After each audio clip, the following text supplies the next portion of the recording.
Hello and welcome welcome to this classes of science. बच्चों, आज से हम लोग क्लास 10th के फिजिक्स को स्टार्ट कर रहे हैं, जिसमें हम आज देखने वाले हैं chapter 1 that is light, reflection and refraction.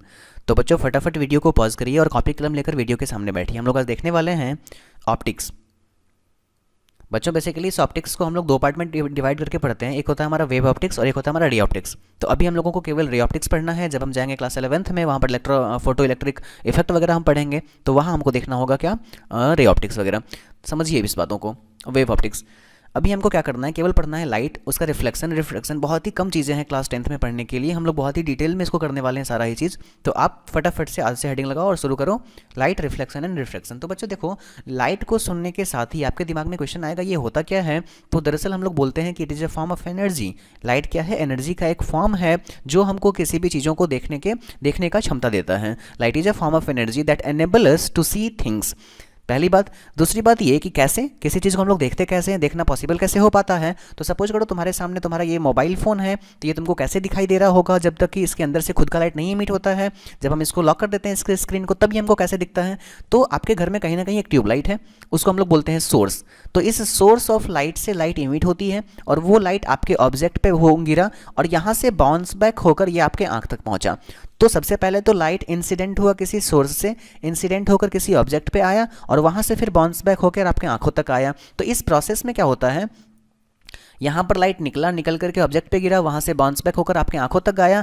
अब आंख में क्या होता है, इलेक्ट्रिकल सिग्नल मिलते हैं जिसको वो ब्रेन को भेजता है और ब्रेन इसको कन्वर्ट करके चीज़ों को समझता है। तो ये पूरा ही कंप्लीट प्रोसेस होता है किसी भी एक चीज़ को देख पाने के लिए। तो देख पाने के लिए क्या क्या ज़रूरी होता है, एक तो सोर्स ऑफ लाइट का होना जरूरी है, उस ऑब्जेक्ट का होना जरूरी है, आंख का सही सलामत होना जरूरी है और ये प्रोसेस कंप्लीटली होना जरूरी है। बीच में अगर कहीं पर कोई ऑब्जेक्ट सब्सटेंस आ जाएगा तो फिर हमको वो चीज़ दिखाई नहीं देगा।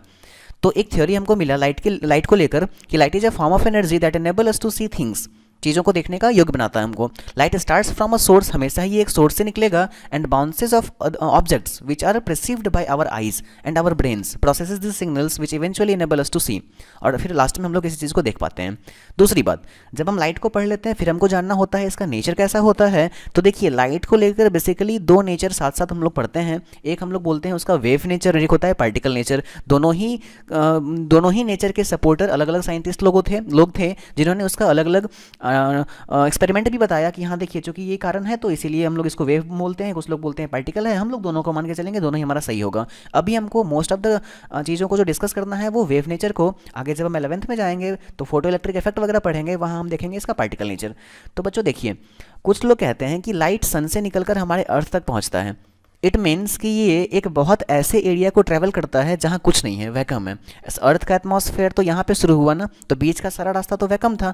तो अगर लाइट वहाँ से निकलकर यहाँ तक पहुँच रहा है तो दैट मीन्स है कि इसके पास कैसा नेचर है, इसके पास वेव नेचर है। क्योंकि केवल इलेक्ट्रोमैग्नेटिक वेव्स, कुछ वेव्स ही ऐसे होते हैं जो बिना मीडियम के भी ट्रैवल कर जाते हैं। बाकी सारे ही चीज़ों को ट्रैवल होने के लिए मीडियम का ज़रूरत होता है। अब चूंकि ये बिना मीडियम के ट्रैवल हो रहे हैं तो हम लोग इसको बोलते हैं इलेक्ट्रोमैग्नेटिक वेव्स, और वो लाइट का एक पार्ट हो गया। तो कुछ लोग बोलते हैं लाइट वेव नेचर का है, जबकि दूसरे लोग ऐसे होते हैं जो कहते हैं कि देखिए लाइट के पास फोटो इलेक्ट्रिक इफेक्ट्स भी है, दैट मीन्स कि लाइक पार्टिकल नेचर का है। न्यूटन जैसे लोग बोलते हैं ये चीज़। तो हमको दोनों ही चीज़ों को जो है सो मानते हुए आगे बढ़ना है।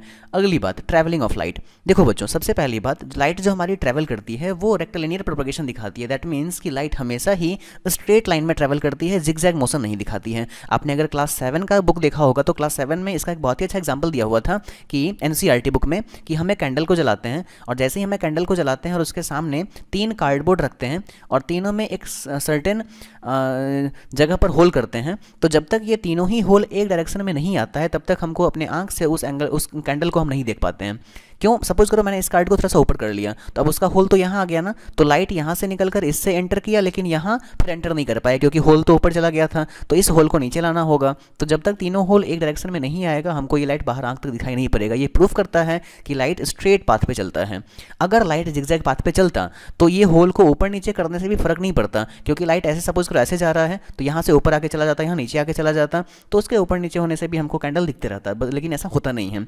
दूसरा एग्जाम्पल, सपोज करो तुम यहाँ पर खड़े हो जाते हो तो तुम्हारा शैडो यहाँ पे बनने लगता है। दैट मीन्स कि अगर सोर्स ऑफ लाइट यहाँ पर है तो वो वहाँ तक नहीं पहुँच पाया। अगर लाइट जिगजैग चलता तो उसको वहाँ तक पहुँचने से तुम रोक नहीं पाते, वो तुमको क्रॉस करके वहाँ तक पहुँच गया रहता। और शैडो का मतलब क्या होता है, अंधेरा वाला पोर्सन जहाँ पे लाइट नहीं पहुँच रहा है। जब वहाँ पे लाइट पहुँचता है तो शैडो नहीं बनता।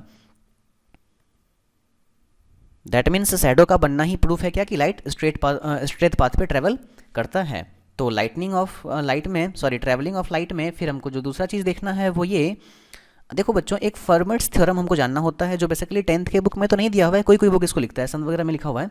फर्मेट्स थ्योरम है क्या वो समझिए आप। कहता है कि the principle of least time, ये क्या हुआ, देखो लाइट जो है ना वो बहुत ही आलसी टाइप का आदमी होता है, वो always takes the quickest path between 2 points. अगर तुम उसको यहाँ से यहाँ भेजोगे ना तो वो हमेशा ही चाहेगा कि जो पाथ उसको बहुत ही जल्दी से ट्रैवल करवा दे वो उधर के तरफ बेंड होकर चला जाएगा। जब हम पढ़ेंगे रिफ्लेक्शन तब आप इस चीज़ को रिलेट कर पाओगे कि लाइट को हम भेज रहे होते हैं इधर, लेकिन जैसे ही मीडियम चेंज होता है तो वो रास्ता को आसान बनाने के लिए बेंड हो जाता है। तो यानी आपने क्या पढ़ा, लाइट के पास दो नेचर होता है, पहला ये कि वो क्विकेस्ट पाथ को चूज करता है, और दूसरा rectilinear propagation of light and law of reflection. Law of reflection कहने का मतलब, अभी हम लोग आगे देखेंगे कि लाइट क्या होता है, रिफ्लेक्ट होता है। रिफ्लेक्ट होने का मतलब किसी एक मीडियम से लाइट निकलता है और निकलने के बाद जब तक उसको रास्ता सही मिलता है, ट्रैवल करने योग्य मिलता है, वो ट्रैवल करता है, लेकिन जैसे ही रास्ता उसको डेंसर मिल जाता है या फिर वैसा रास्ता जिसको वो ट्रैवल नहीं कर पाएगा तो वो वापस से अपने ही मीडियम में बाउंस बैक हो जाता है। तो अपने ही मीडियम में लाइट के बाउंस बैक हो जाने के प्रोसेस को ही बोलते हैं रिफ्लेक्शन। तो यहाँ पर क्या हो रहा है ना कि एक एंगल आई बनता है, एंगल ऑफ इंसिडेंस, नॉर्मल के साथ में इंसिडेंट रे का एंगल, और दूसरा एंगल आर बनता है, नॉर्मल के साथ में रिफ्लेक्टेड रे का एंगल। तो ये दोनों ही यहाँ पर सेम होते हैं। तो ये लोग कौन, ये जो दोनों ही थ्योरम्स हैं ये एक साथ मिलकर क्या देते हैं, फर्मेट्स थ्योरम। एक साइंटिस्ट थे, उन्होंने इनको दिया था। देखो जहाँ कहीं भी लाइट का ट्रैवलिंग होगा वहाँ तीन बात पॉसिबल है, या तो वहाँ लाइट, जैसे सपोज करो सोर्स से लाइट निकला, सोर्स से निकल के ट्रैवल किया, अब ट्रैवल होने के बाद at the end of travelling केवल तीन चीज़ पॉसिबल हैं, या तो वो लाइट यहाँ आके बिल्कुल ही ऑब्जर्व्ड हो जाए, किसी चीज़ के अंदर में बिल्कुल ही खत्म हो जाए, और जब ऐसा होगा तो हमको वो चीज़ बिल्कुल ही कैसा दिखाई देगा, डार्क दिखाई देगा। दूसरी बात, या तो वहाँ से उसका बाउंस बैक हो जाए, रिफ्लेक्शन हो जाए। सपोज करो यहाँ से ट्रैवल किया और ट्रैवल करने के बाद तुमने यहाँ पे मिरर डाल दिया, मिरर का सेकंड पोर्शन क्या था, कलर्ड था, पॉलिश्ड था, तो ये इस तरफ जा नहीं पाया क्योंकि यहाँ पर ऑपेक्स सब्सटेंस उसको मिला और यहाँ से ये ट्रैवल रिफ्लेक्ट हो गया, तो इसको हम लोग बोलते हैं क्या, रिफ्लेक्शन। तीसरा केस क्या हो सकता है, पासेस थ्रू और बेंड्स, या तो वो इस चीज़ को बिल्कुल ही, अगर ये सपोज करो ट्रांसपेरेंट रहा तो ये बिल्कुल ही जो है तो इससे पास हो जाएगा, या थोड़ा सा बेंड होकर पास होगा लेकिन पास होगा। तो केवल यही तीन केस पॉसिबल हैं। पहले वाले केस में वो डार्क दिखाई देगा, हमको उसके बारे में बहुत ज़्यादा नहीं पढ़ना। अभी हम देखते हैं बाउंस बैक वाला और बेंड वाला। तो समझो ये जो बाउंस बैक हो रहा है ना उसी को हम क्या टर्म देंगे, एक रिफ्लेक्शन, और जो ये बेंड हो रहा है उसी को हम लोग क्या टर्म देंगे, रिफ्रैक्शन। तो अभी आपने इस चैप्टर में दो अलग अलग टर्म्स को जाना, पहला रिफ्लेक्शन, दूसरा डिफ्लेक्शन। वीडियो को पॉज करके दोनों को बढ़िया से लिखो, दोनों में बस एक वर्ड का अंतर है, दैट इज एक में एल है और एक में आर है, रिफ्लेक्शन और रिफ्रैक्शन। रिफ्लेक्शन क्या होता है, सेम मीडियम में जब कोई लाइट निकलता है, निकल करके किसी ऑपेक्स सब्सटेंस से टकरा करके वापस अपने ही मीडियम में लौट आता है, तो ये कहलाता है रिफ्लेक्शन। लेकिन किसी सोर्स से निकल करके वो उस मीडियम को चीरता हुआ दूसरे मीडियम में क्रॉस कर जाता है, इन कर जाता है, तो वो कहलाएगा रिफ्रैक्शन। आई होप आपको इतना सारा बात समझ में आ गया होगा। तो फटाफट इन चीज़ों को लिखिए जल्दी फटाफट। तो जब हमने रिफ्लेक्शन को देखा तो उसके बाद फिर हम देखते हैं लॉज ऑफ रिफ्लेक्शन, कि अगर कहीं पर रिफ्लेक्शन होगा तो क्या बस ऐसे ही हो जाएगा या फिर कुछ रूल्स को फॉलो करते हुए होगा। तो चीज़ों को समझिए। सबसे पहले देखो रिफ्लेक्शन का मतलब क्या हुआ, ये नॉर्मल रिफ्लेक्शन है। कोई चीज़ आप गेंद को दीवार पे फेंकते हो, दीवार उसको क्या करता है, अपने में रख लेता है क्या, नहीं। क्या वो दीवार के दूसरी तरफ जाता है, नहीं, वो वापस फेंक देता है। तो इस प्रोसेस को बोलते हैं रिफ्लेक्शन। अगर ये अपने में रख लेता तो बोलते हैं उसको एब्जर्वेशन, अगर वो अपने से क्रॉस होने देता तो बोलते हैं उसको क्या, रिफ्रैक्शन। हम लोग क्या देख रहे हैं अभी, रिफ्लेक्शन। बेसिकली जो सरफेस होता है, रिफ्लेक्टिव जो सरफेस होता है वो बहुत तरीके हो सकते हैं। अगर हमारा सरफेस बहुत ही स्मूथ है, बहुत ही प्लेन है, बहुत ज़्यादा स्मूथ, बहुत ज़्यादा प्लेन है, तो उस सरफेस को हम बोलते हैं क्या, मिरर। अगर बहुत ज़्यादा स्मूथ हो जाए, बहुत ज़्यादा प्लेन हो जाए हमारा सरफेस, तो वही क्या कहलाता है, मिरर। और एक मिरर के अंदर में देखो ये रिफ्लेक्शन तुम किसी किसी बुक में दो टाइप का लिखा हुआ देखोगे, एक होता है रेगुलर रिफ्लेक्शन और एक होता है इररेगुलर रिफ्लेक्शन। अगर सपोज करो कोई लाइट गिरा और गिर करके ऐसे ही मीट हुआ, पैरेलल बीम ऑफ लाइट आ रहा था और निकलते टाइम भी वो पैरेलल ही रहा, तो इसको हम लोग बोलते हैं रेगुलर रिफ्लेक्शन। लेकिन अगर कहीं पे जो सरफेस है वो कर्व है, तो लाइट तुमने इंसिडेंट तो कराया था पैरेलल, तुमने इंसिडेंट तो कराया था पैरेलल, लेकिन जब तुम इसका रिफ्लेक्शन देखोगे तो यहाँ वाला पोर्शन ऐसे रिफ्लेक्ट करेगा, यहाँ वाला पोर्शन ऐसे रिफ्लेक्ट करेगा, ये पोर्शन ऐसे रिफ्लेक्ट कर रहा है, ये ऐसे रिफ्लेक्ट कर रहा है, तो ये जिगजैग रिफ्लेक्शन देता है। तो इसको हम लोग बोलते हैं क्या, रेगुलर रिफ्लेक्शन, और इसको हम लोग बोलते हैं इररेगुलर रिफ्लेक्शन। तो जो जितना ही रफ सरफेस होगा वो उतना ही इररेगुलर रिफ्लेक्शन देगा। तो हम लोग इसका बात करेंगे केवल और केवल रेगुलर का। रेगुलर में भी अगर सरफेस बहुत ज़्यादा स्मूथ होगा लाइक मिरर, तो हम लोग उसमें देखेंगे। पहले इस चैप्टर में आपको पढ़ना भी क्या है, मिरर के बारे में ही। तो पहले हम लोग शुरू करते हैं प्लेन मिरर से। चलिए, तो सबसे पहले हम देखते हैं क्या, प्लेन मिरर। तो बच्चों देखो होता क्या है चीज़, समझिए। हमारा जो मिरर होता है ये हम दो टाइप से पढ़ते हैं। एक हमारा मिरर होता है प्लेन और एक मिरर होता है स्फेरिकल या फिर कर्व। दरअसल इन दोनों को भी कुछ लोग एक ही करके पढ़ाते हैं। कहते हैं कि कर्व मिरर वैसा होगा, सपोज करो किसी सर्कल का पार्ट है कोई मिरर, तो वो कर्व मिरर है। और अगर इस सर्कल का रेडियस इनफाइनाइट हो जाए, समझ में आया, अगर इस सर्कल का रेडियस इनफाइनाइट हो जाए तब जो उससे मिरर बन के आएगा वो मिरर कैसा होगा, प्लेन होगा। सपोज करो यहाँ पे सेंटर है, मैंने रेडियस माना 1 मीटर का, तो इस तरह का जो है सो कर्व ड्रॉ हुआ, तो आपको ये चीज़ कर्व दिख रहा है। अगर यही मैं बहुत बड़ा कर दूं तो अब जो सर्कल बनेगा वो सर्कल भी बहुत बड़ा बनेगा। इस बहुत बड़े सर्कल का अगर मैं कहीं से एक छोटा सा टुकड़ा काट के लाऊं, केवल ये वाला पोर्शन, तो आपको ये क्या देख के लग रहा है कि ये कर्व था? नहीं ना, ये हमको क्या लग रहा है, एकदम स्ट्रेट जैसा। तो यानी एक स्ट्रेट लाइन भी किसी कर्व लाइन का पार्ट हो सकता है, बशर्ते कि उसका रेडियस इनफाइनाइट हो, बहुत बड़े रेडियस वाले कर्व का वो पार्ट होगा, जहाँ पे आपको उसका कर्व वाला पोर्शन भी छोटे से एरिया में क्या लग रहा होगा, फ्लैट लग रहा होगा। जैसे मान लो धरती कैसा है, गोल है ना, लेकिन हमको देखने में तो फ्लैट लगता है। कारण क्या है कि हम लोग यहाँ पे हैं और इसका जो कर्व मिलेगा वो बहुत दूर में जाके मिलेगा। जब हम बहुत बड़े हो जाएंगे, बहुत ऊंचे लेवल पर जाएंगे, तब हमको वहाँ से दिखाई देगा इसका राउंडनेस। वही चीज़ है। तो हम कह सकते हैं क्या कि मिरर एक ही टाइप का होता है, that is plane mirror, sorry curve mirror. और उसी कर्व मिरर का रेडियस अगर इनफाइनाइट हो जाएगा तो हम उसको बोलेंगे क्या, प्लेन मिरर। लेकिन अभी बस आप ये समझिए कि मिरर दो टाइप का, एक प्लेन और एक कर्व, ठीक है ना। प्लेन मिरर कैसा होगा, जो बिल्कुल ही फ्लैट होगा इस तरीके से, और कर्व कैसा होगा, जो किसी सर्कल का पार्ट होगा इस तरीके से। मैं इसको मिटाता हूँ और फिर से इसको बताता हूँ सारी चीज़ों को। तो चलिए शुरू करते हैं। मैंने आपके सामने यहाँ पर एक मिरर ड्रॉ करा हुआ है। देखो एक मिरर में खास बात क्या होता है कि उसके एक तरफ से जो है सो सोर्स होता है जहाँ से लाइट इमिट होता है, इसको हम लोग बोलेंगे क्या, इंसिडेंट रे। क्या बोलेंगे इसको, इंसिडेंट रे। और इसके दूसरे तरफ पॉलिश किया हुआ रहता है। ड्यू टू दैट रीजन जो हमारा लाइट है वो इस तरफ क्रॉस नहीं हो पाता है, उसको वापस से बाउंस बैक होना पड़ता है। और चूंकि ये रिफ्लेक्ट हो रहा है तो हम लोग इसको क्या बोलते हैं, रिफ्लेक्टेड रे। ये था हमारा इंसिडेंट रे और ये है हमारा रिफ्लेक्टेड रे। अब देखो बच्चों, इस प्लेन मिरर के साथ, इस प्लेन मिरर पे जिस पॉइंट पे इंसिडेंट हुआ और जिस पॉइंट से रिफ्लेक्शन हुआ, उस पॉइंट पर हम इस प्लेन से एक 90 डिग्री बनाते हैं, दैट इज़ नॉर्मल। नॉर्मल का मतलब ही क्या होता है, परपेंडिकुलर। उस प्लेन पे हम एक परपेंडिकुलर ड्रॉ करते हैं और फिर जा करके उस नॉर्मल के साथ में इंसिडेंट रे का जो एंगल बनता है उसको बोलते हैं एंगल ऑफ इंसिडेंस। और उस नॉर्मल के साथ में रिफ्लेक्टेड रे का जो एंगल बनता है उसको बोलते हैं एंगल ऑफ रिफ्लेक्शन। कुछ बच्चों के दिमाग में कन्फ्यूजन रहता है कि इंसिडेंट रे इसको बोलते हैं और रिफ्लेक्टेड रे इसको बोलते हैं, एंगल ऑफ रिफ्लेक्शन इसको बोलते हैं और एंगल ऑफ इंसिडेंस इसको बोलते हैं। तो ये गलत है। एंगल ऑफ इंसिडेंस नॉर्मल के साथ होता है, ना कि प्लेन के साथ, मिरर के साथ।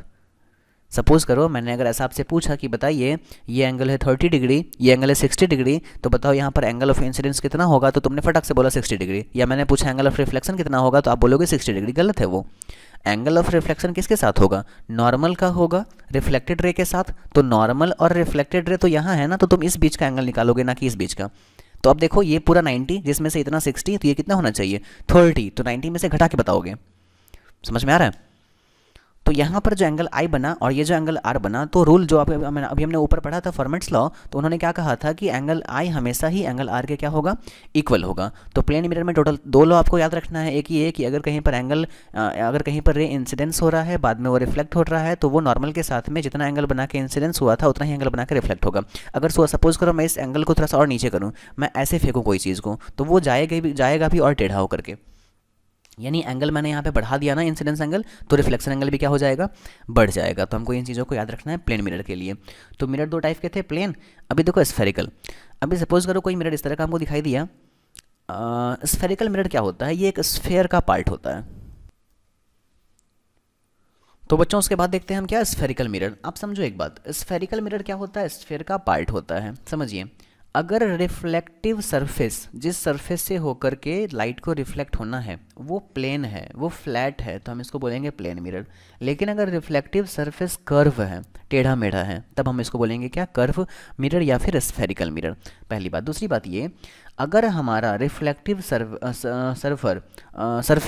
अगर हमारा रिफ्लेक्टिव सरफेस इनवर्ड है, इनवर्ट कहने का मतलब इस तरीके से है, एक केव जैसा है, गुफा जैसा है। सपोज करो मेरा ऑब्जेक्ट यहाँ पर है और उस ऑब्जेक्ट से रिफ्लेक्टेड रे निकला और निकल के ऐसे टकराया, तो ये टकरा कहाँ रहा है, अंदर की तरफ। तो अगर रिफ्लेक्टिव सरफेस इनवर्ड है दैट मीन्स कि पॉलिश किया हुआ चीज़ आउटवर्ड होगा, होगा कि नहीं। और इस तरह के मिरर को हम बोलेंगे क्या, ये केव जैसा मिरर है ना, आप याद रखना ये केव जैसा मिरर है ना, तो हम इसको बोलेंगे क्या, कॉनकेव। दूसरी बात, अगर किसी मिरर का रिफ्लेक्टिंग सरफेस आउटवर्ड दिखाई दे तुमको, मतलब कि इनवर्ड के तरफ में पॉलिश किया हुआ रहेगा और आउटवर्ड दिखाई देगा, तो इसको हम लोग बोलेंगे क्या, कॉन्वेक्स। मिरर दो ही तरह का होता है ना, कनकेव और कन्वेक्स। तो आपको ये याद रखना है कि जिसमें केव बनेगा वो कनकेव और जिसमें केव नहीं बनेगा वो कन्वेक्स। इतना अगर याद रहा तो फिर मैं आगे बताता हूँ। देखो ये है हमारा कन्वेक्स, ये हमारा क्या है, कन्वेक्स। ये हमारा क्या हो गया, कन्वेक्स। और ये क्या हो गया, कनकेव। बच्चों कनकेव मिरर जो होता है, इसके हर पॉइंट पे जब तुम कोई भी लाइट को इंसिडेंट करवाओगे, पैरेलल बीम ऑफ लाइट को, तो वो हमेशा ही एक जगह पर जाकर मिलना शुरू होगा। दैट मीन्स एक जगह पर जाके कन्वर्ज होगा, जमा होगा, एकत्रित होगा।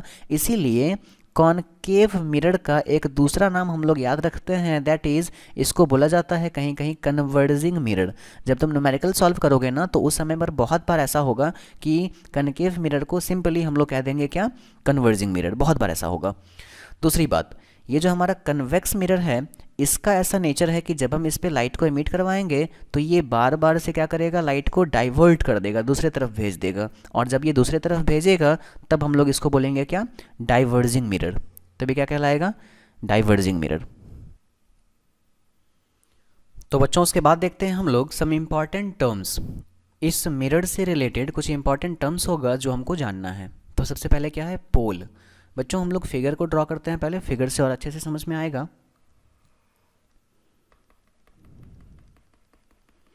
सपोज करो ये हमारा कन्वर्जिंग मिरर है, दैट इज़ कनकेव, और एक दूसरा डाइवर्जिंग मिरर होगा, दैट इज़ कन्वेक्स। तो दोनों ही मिरर में मैंने नीचे इसका फिगर बना के रखा था, वो होना चाहिए, हाँ ये रहा। देखो बच्चों सबसे पहले तो पोल का डेफिनेशन मैं वहाँ से आपको पढ़वा दूँ। देखो पोल का डेफिनेशन क्या हमने लिखा हुआ है, सबसे पहले चीज़ कि the centre of reflecting surface in spherical mirror. Reflecting surface जो तुम्हारे पास है, चाहे वो कनकेव है चाहे वो कन्वेक्स है, देखो चाहे वो कनकेव है चाहे वो कन्वेक्स है, यही तो रिफ्लेक्टिंग सरफेस है ना। अच्छा रिफ्लेक्टिंग सरफेस कहने का मतलब क्या, तुम ऑब्जेक्ट को यहाँ रखोगे या यहाँ रखोगे, बेवकूफ़ यहाँ तो रख नहीं सकते ना, क्योंकि ये एरिया पॉलिश किया हुआ है। तो जब ये एरिया पॉलिश किया हुआ है तो शक्ल इसमें तो दिखेगा नहीं, शक्ल इधर दिखेगा ना। आईना को पीछे पलट के देखते हो क्या, नहीं ना। तो रिफ्लेक्टिंग सरफेस कौन सा है, ये वाला। तो अब रिफ्लेक्टिंग सरफेस का जो सेंटर होगा वही हमारा क्या कहलाएगा, पोल। अब यहाँ रिफ्लेक्टिंग सरफेस कहाँ है, इस तरफ है ना, तो यहाँ देखो इसका सेंटर कौन सा हो गया ये, तो यही क्या कहलाने वाला है, पोल कहलाने वाला है। दोनों ही मिरर में हम एक साथ समझते हुए चलेंगे। तो समझ में आया पोल कहाँ मिलेगा हमको, ये रहा, देखो दिखा। मैं इसी को सेम टू सेम यहाँ बड़ा सा ड्रॉ करता हूँ। ये सपोज करो हमारा कनकेव मिरर है या कन्वेक्स, कुछ भी है, मैं दोनों को एक में ही लिखता हूँ। अगर मैं इधर से पॉलिश करूँगा तो कनकेव बन जाएगा, इधर से करूँगा तो कन्वेक्स बन जाएगा। तो ये जो हमारा बीच का चीज़ हो गया, इसी को हम लोग क्या बोलते हैं, पोल। समझ में आया, ध्रुव। नेक्स्ट देखो उसके बाद कह रहा है क्या, सेंटर ऑफ कार्वेचर।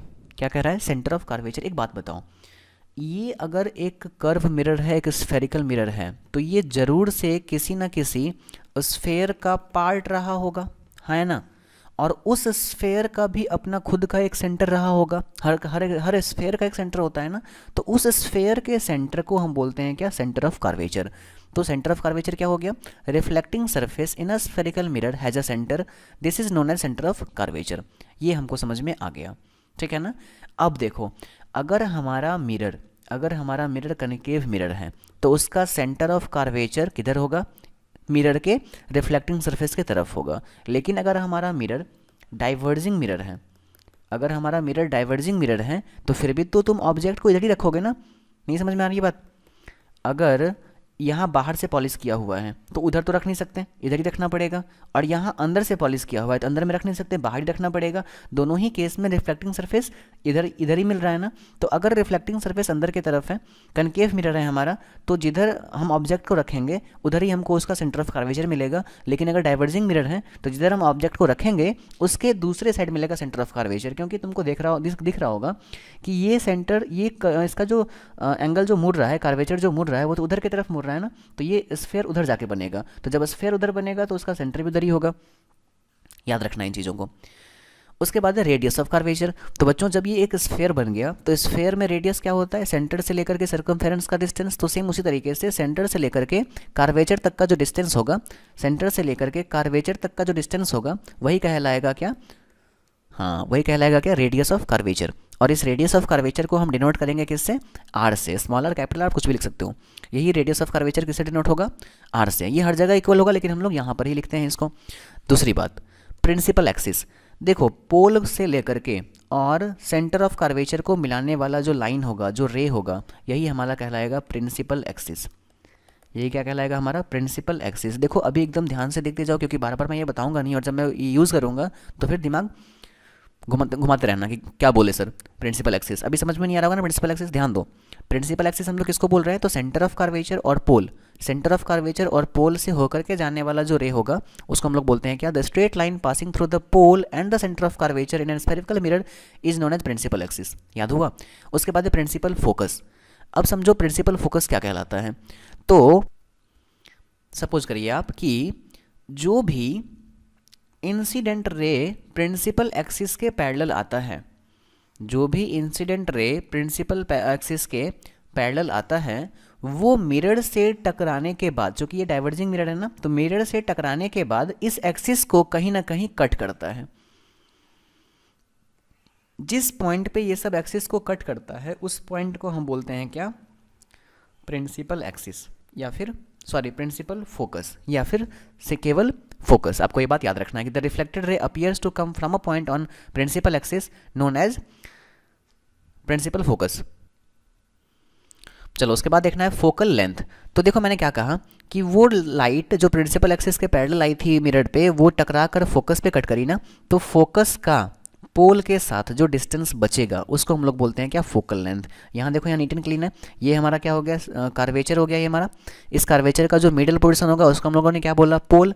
उसके बाद यहाँ से ये जिस भी स्फेयर का पार्ट है उस स्फेयर के सेंटर को हमने क्या बोला, सेंटर ऑफ कर्वेचर। और ये प्रिंसिपल एक्सिस के पैरेलल वाला रे प्रिंसिपल एक्सिस को जहाँ कट करेगा उसको हमने बोला फोकस। फोकस से लेकर पोल तक का डिस्टेंस को हमने बोला एफ यानी फोकल लेंथ। सेंटर से लेकर के पोल तक के डिस्टेंस को हमने बोला R, that is radius of curvature. और आगे जाके हम इसको प्रूफ करेंगे कि ये जो r है वो f का 2 गुना होता है, that is r is equal to 2f, या फिर f is equal to r/2। आगे देखो फोकल लेंथ के बाद क्या है, अपर्चर। तो the diameter of the reflecting surface. तो ये तुम्हारा क्या है, रिफ्लेक्टिंग सरफेस है, और इस रिफ्लेक्टिंग सरफेस का जो डायमीटर होगा वही क्या कहलाएगा, हाँ अपर्चर। उसके बाद क्या है, radius. Radius of curvature is twice of the focal length. मैंने पहले ही बताया आर इज इक्वल टू क्या होता है, 2f होता है। हम लोग प्रूफ करेंगे इसको, यहाँ पर एक ट्रायंगल जैसा कुछ बनाएंगे और फिर देखेंगे उसमें ये दोनों ही जो है सो साइड क्या हो जा रहा है, उस ट्रायंगल का इक्वल हो जा रहा है। तो खैर वो बात का बात है। चलो उसके बाद क्या है, representation of the image formed by spherical mirror by using रे डायग्राम। तो देखो स्फेरिकल मिरर के थ्रू जितने भी तरह के इमेज पॉसिबल हैं उसको पढ़ने से पहले आपको जानना पड़ेगा कि स्फेरिकल मिरर में जो रे जो इंसिडेंट होती हैं उनका रिफ्लेक्शन होने का क्या पैटर्न है, क्या तरीका है। तो टोटल 4 लॉ है जो आपको याद रखना है। सबसे पहला, a ray parallel to the principal axis. ध्यान दो, सबसे पहला a ray parallel to the principal axis should pass through the focus. कहने का मतलब ये तुम्हारा कन्वर्जिंग मिरर हुआ जिसमें एक रे पैरेलल एक्सिस के प्रिंसिपल एक्सिस के पैरेलल आएगा, तो 100% गारंटी है कि वो फोकस से होकर ही जाएगा। चाहे वो ऊपर से आए, नीचे से आए, एकदम कितने भी पास से होकर आए, कहीं से भी जाएगा तो वो प्रिंसिपल एक्सिस के जो है सो प्रिंसिपल फोकस पे कट करता हुआ जाएगा। ये सबसे पहला बात। Ray parallel to the principal axis है ना, reflects after reflection cut the principal focus, cut at the principal focus. तो ये बात याद हो गया। दूसरा, हाँ ये डाइवर्जिंग में भी होगा। देखो ये डाइवर्जिंग लेंस है ना, तो डाइवर्जिंग मिरर है, तो डाइवर्जिंग मिरर में ऐसे तुमने इंसिडेंट करवाया तो उसका तो काम ही है डाइवर्ज कर देना, भगा देगा उधर। लेकिन अब देखो होता क्या है यहाँ पर, ये तो स्फीयर इधर बन रहा और स्फीयर इधर बन रहा, तो उसका सेंटर भी यहाँ पे है, तो सेंटर यहाँ पे है तो फोकस कुछ यहाँ प्रिंसिपल एक्सिस पे होना चाहिए। तो दरअसल इधर जब जा रहा है तो वो तो एफ पे कटेगा नहीं। हम क्या पढ़ रहे हैं कि अरे parallel to principal axis should pass through the focus after reflection. ये तो आफ्टर रिफ्लेक्शन कहीं और जा रहा है, ये कहाँ आ रहा है फोकस के पास प्रिंसिपल एक्सिस में मिलने के लिए। हाँ, लेकिन जब हम यहाँ खड़े होकर इसको देख रहे हैं ना, तो हमको ऐसा फील होगा, हमको ऐसा फील होगा, सपोज करो ये लाइट यहाँ गया और यहाँ जाके ऐसे वापस गया, तो हम जहाँ से इसको देखेंगे ना तो हमको लगेगा कि ये वहीं से आ रहा है। तो हमको एग्जैक्ट में वहाँ प्रिंसिपल फोकस पे ये एग्जैक्ट में कट नहीं करेगा, बस हमको फील होगा कि प्रिंसिपल फोकस से निकल कर ही आ रहा है ना।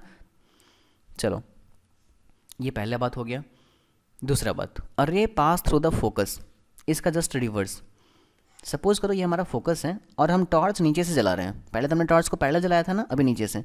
तो अगर तुम नीचे से रे को भेजोगे कुछ इस तरीके से, फोकस से तुम भेज ही रहे हो, तो ये अगेन क्या हो जाएगा, प्रिंसिपल एक्सिस के पैरेलल हो जाएगा। इस बार मेरा ये है इंसिडेंट रे और ये है रिफ्लेक्टेड रे, पिछला बार वो था रिफ्लेक्टेड रे और ये था वो था इंसिडेंट रे और ये था रिफ्लेक्टेड रे। तो अगर तुम यहाँ से भेजे हो तो ऐसे जाएगा और वैसे भेजोगे तो ऐसे आएगा।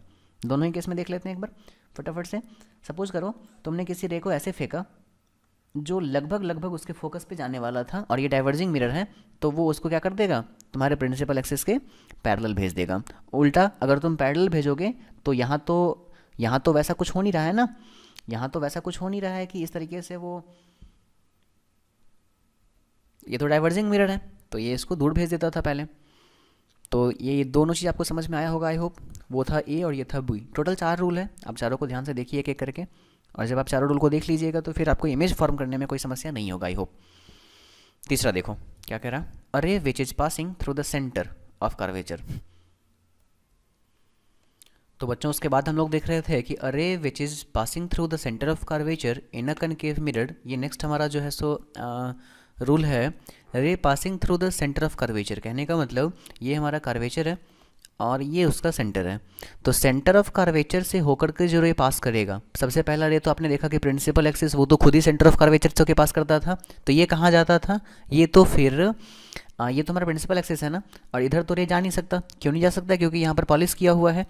तो बस हम मानने के लिए मानते थे कि ये प्रिंसिपल एक्सिस होता है। अब एक बात बताओ, तो फिर अगर इसके अलॉन्ग हम किसी रे को भेजें तो वो वापस से इसी एक्सिस पे वापस आ जाएगा। इसका मतलब इंसिडेंट रे जहाँ होगा, रिफ्लेक्टेड रे भी वहीं पर ही होगा। क्यों होगा हम देखते हैं उसको। Mirror of directed convert mirror should be reflect along the same बात पे वापस आ जा रहा है। समझो एक बात, अगर मैं आपसे पूछूं कि इस पॉइंट का नॉर्मल कौन है, तो आप कहोगे सर नॉर्मल कहने का मतलब है वहाँ पे 90 बनना चाहिए, है ना। सपोज करो मैंने पूछा कि इस पॉइंट का नॉर्मल कौन है, तो अगर हम सेंटर ऑफ कर्वेचर से एक ऐसे रे ड्रॉ करें यहाँ तक, इस पॉइंट तक, और इस पॉइंट पे हम एक ऐसे, सपोज करो मेरा प्लेन, एक सपोज करो ये बस जस्ट एक पॉइंट को हम एक मिरर मानते हैं, तो ये हमारा उसका प्लेन हो गया और ये हमारा हो गया रेडियस। तो रेडियस किसी भी टेंजेंट पे 90 डिग्री बनाता है ना। दैट मीन्स कि 90 बनाने वाला यही खुद क्या हो गया, इसका नॉर्मल हो गया। अब जब यहाँ ये नॉर्मल है तो यहाँ भी ये नॉर्मल है। कैसे पता चला सर, ऐसे पता चला कि ये देखो ये दरअसल है तो एक कर्व मिरर, लेकिन इसके एक पॉइंट पे जब हम बात करेंगे ना, तो उस एक पॉइंट को जब हम एक छोटा सा प्लेन मानेंगे तो उस वो प्लेन ऐसा होगा फिर वो, तो उसके ऊपर में ये रे कितना बना रहा है एंगल 90। तो 90 बनाना मतलब यही नॉर्मल है। और जब नॉर्मल जहाँ है वहीं पर तुम जब इंसिडेंट रे भी डाल दोगे। अच्छा एक बात बताओ, ये प्लेन मिरर था तो तुम अब जब यहाँ पे रे डालते थे तो वो ऐसे जाता था, यानी नॉर्मल के साथ तुमने अगर 30 डिग्री बनाया तो जाएगा भाई 30 डिग्री बना के। अगर कल को तुम नॉर्मल के ऊपर में ही लाइट इंसिडेंट करा दोगे, तो जब तुम नॉर्मल के ऊपर ही करा दोगे तो बताओ एंगल ऑफ इंसिडेंस कितना। तो कहोगे सर एंगल ऑफ इंसिडेंस होता है एंगल बिटवीन नॉर्मल एंड रे। अभी तो नॉर्मल और रे के बीच में कुछ बचा ही नहीं, एंगल कितना, 0। तो हेयर मस्ट भी रिफ्लेक्शन एंगल भी 0 होना चाहिए, मतलब ये जाते समय भी नॉर्मल के साथ 0 ही बना के जाएगा, मतलब उसी पे जाएगा। तो वही चीज़ यहाँ भी, जब तुमने नॉर्मल पे ही डाल दिया है रे को तो वो जाएगा भी कैसे, तो इसी पे चला जाएगा। कहने का मतलब एक सेंटर ऑफ कर्वेचर से होकर के जितनी भी रे पास करेगी वो सारी ही एक तरह से नॉर्मल होंगी। और जब नॉर्मल के अलॉन्ग, क्यों नॉर्मल होंगी, क्योंकि हर जगह क्या बन रहा होगा, 90 बन रहा होगा, हर जगह तुम टेंजेंट खींचोगे। तो जब ये नॉर्मल बनेंगी तो वहाँ से जो रे पास होगी तो वो फिर जो है सो नॉर्मल के अलॉन्ग ही वापस हो जाएंगी। तो हमने क्या देखा, रिवाइज करो फटाफट। पहला रूल हमने देखा कि अगर कोई प्रिंसिपल एक्सिस के पैरेलल आएगा तो फोकस से जाएगा। दूसरा हमने देखा कि अगर कोई फोकस से आएगा तो प्रिंसिपल एक्सिस से जाएगा। तीसरा हमने देखा कि अगर कोई सेंटर ऑफ कर्वेचर से आएगा तो सेंटर ऑफ कर्वेचर से ही होकर के चला जाएगा। चौथा हम देखने वाले हैं जो पोल पे होगा। चलिए उसके बाद देखिए, ये है हमारा, हाँ, सेंटर ऑफ कर्वेचर वाला देख लो। यहाँ रहा सेंटर ऑफ कर्वेचर, लाइट ऐसे सेंटर ऑफ कर्वेचर से आया तो सेंटर ऑफ कर्वेचर पे ही गया। यहाँ पर भी देखो ऐसे सेंटर ऑफ कर्वेचर की तरफ आया, उधर तो जा नहीं सकता ना, तो वापस ऐसे ही गया। देखिए दरअसल जो हमारा ये कन्वर्जिंग मिरर होता है कनकेव, उसमें रे आता है और जाता है दोनों एक ही मीडियम में, और उधर ही हमारा ऑब्जेक्ट भी रहता है। ऑब्जेक्ट से निकल कर रे आया और गया। इधर क्या है कि ऑब्जेक्ट तो इधर ही है, लेकिन हमारा जो भी पॉइंट से चाहे वो फोकस हो चाहे सेंटर ऑफ कर्वेचर दूसरी तरफ होता है हमको, तो थोड़ा सा वहाँ पे ध्यान देना होता है। अगला देखो last, a ray when incident obliquely on the principal focus. ये हमारा है प्रिंसिपल एक्सिस या फिर पोल कह लो। ये जो तुम्हारा पोल है, इस पोल के ऊपर में अगर कोई रे इंसिडेंट होगा, तो जब ये पोल के ऊपर में इंसिडेंट होगा तो फिर से तुम इसको मान लो वही एक प्लेन मिरर के जैसा ट्रीट करो। तो जिसका ये नॉर्मल है और ये एंगल आई है, तो ये जाएगा भी एंगल आर बना करके, है ना। तो यहाँ ध्यान ये देना है कि इज ऑल्सो रिफ्लेक्टेड ऑब्लिकली, जितने एंगल से आएगा उतने ही एंगल से जाएगा। याद रखना इस चीज़ों को। डाइवर्जिंग मिरर में भी जितने ही एंगल से आएगा उतने ही एंगल से जाएगा। तो ये टोटल 4 रूल था। मैं फिर से वो बताऊं, इन्हीं चारों में से किसी 2 या 3 का यूज़ करके हम हर बार इमेज बनाएंगे, और जिसको ये चारों रूल याद रहेगा वो किसी भी पोजीशन में इमेज बना पाएगा। हम लोग पढ़ते हैं ना कि कनकेव मिरर में इमेज, कन्वेक्स मिरर में इमेज, तो वो आपको बहुत ही आसान लगने लगेगा जब आपको ये चारों ही रूल्स याद रहने वाले हैं। तो मैं बता दूँ, पहला क्या था, अगर कोई प्रिंसिपल एक्सिस के पैरेलल आएगा तो वो फोकस से जाएगा। दूसरा क्या था, अगर कोई फोकस से होकर आएगा तो प्रिंसिपल एक्सिस के पैरेलल जाएगा। तीसरा क्या था हमारा, अगर कोई सेंटर ऑफ कर्वेचर से होकर आएगा तो सेंटर ऑफ कर्वेचर से होकर ही जाएगा। चौथा था, अगर कोई ऑब्लिकली पोल पे अगर इंसिडेंट होगा तो वो पोल से जितना एंगल बना के इंसिडेंट हुआ है उतना ही एंगल बना के वापस जाएगा। तो आई होप आपको ये सारी ही बेसिक चीज़ें समझ में आई हैं। आपके पास जो भी कोई बुक है आप उसको बढ़िया से पढ़िए, थ्रोली पढ़िए, थ्योरी बहुत ही अच्छे से कंप्लीट करिए, और हम लोग बहुत ही हाई लेवल तक इसको करने वाले हैं। बने रहिए। आप आपने जिस ऐप को डाउनलोड करा है उस ऐप में बहुत सारे कंटेंट आपको मिलने वाले हैं। जिन बच्चों के पास ये एप्लीकेशन नहीं है वो प्ले स्टोर पे जाकर के सीबीएसई जंक्शन ऐप को डाउनलोड करें। डाउनलोड करने के बाद आप 10th में हो या 8th में हो, जिस भी क्लास में हो, आप उसको उसमें इनरोल करा लें, एंड देन आपको सारे ही वीडियो क्लासेस मिलने वाले हैं वहाँ पर। और उसके बाद आपको अगर जैसे ये जो मैं आपको पढ़ा रहा हूँ जहाँ पर, तो ये जो नोट्स है आप देख रहे हो, जिस नोट्स से आप पढ़ रहे हो ना, ये सारा ही नोट्स वहाँ पे बना हुआ है। फिर भी मैं सजेस्ट करूँगा कि आप उस नोट्स को प्रेफर नहीं करें, आप खुद से नोट्स को बनाएं, वीडियो को पॉज कर करके नोट्स को लिखें खुद से, वो ज़्यादा बेटर रहेगा। लेकिन अगर आपके पास समय नहीं मिल पा रहा है आपको, तो आप चीज़ों को देखें, बढ़िया से समझें, और उसके बाद डाउनलोड वाले सेक्शन में जा करके, उधर नोट्स वाले सेक्शन में बगल में आपके होगा, वहाँ पर से आप इस नोट्स को डाउनलोड करें। और फिर क्वेश्चन आंसर वाले सेक्शन में जा करके आप क्वेश्चंस को डाउनलोड करें, एमसीक्यू क्वेश्चन को डाउनलोड करें। वहाँ से जो भी क्वेश्चन है वो 3 लेवल में दिया गया है, लेवल 1, लेवल 2 और लेवल 3 में। आप तीनों ही लेवल के क्वेश्चन को सॉल्व करें। एक बहुत ही बेसिक लेवल है जो आपके एनसीईआरटी का लेवल है, एक थोड़ा सा स्टैंडर्ड लेवल है, और फिर उसके बाद हमने इंजीनियरिंग और मेडिकल के लेवल को भी इसमें इनबिल्ट, थोड़ा सा 11th और 12th के लेवल को भी हमने इसमें करा है। तो बच्चों उसके बाद फिर हम लोग जब ये सारा ही चीज़ कंप्लीट कर लेंगे, तब हम लोग देखेंगे कि अभी जो 2020 में जो सीबीएसई पेपर ले रही है 10th का, जो उन्होंने एग्जाम लिया है फिजिक्स का, उसमें लाइट चैप्टर से टोटल 7-8 नंबर के जितने भी क्वेश्चंस आए हैं हम उसको देखेंगे एक बार, और फिर प्रीवियस 5 to 10 ईयर्स के सारे ही क्वेश्चन हम लोग वहाँ पर करने वाले हैं। तो बने रहिए। Thank you.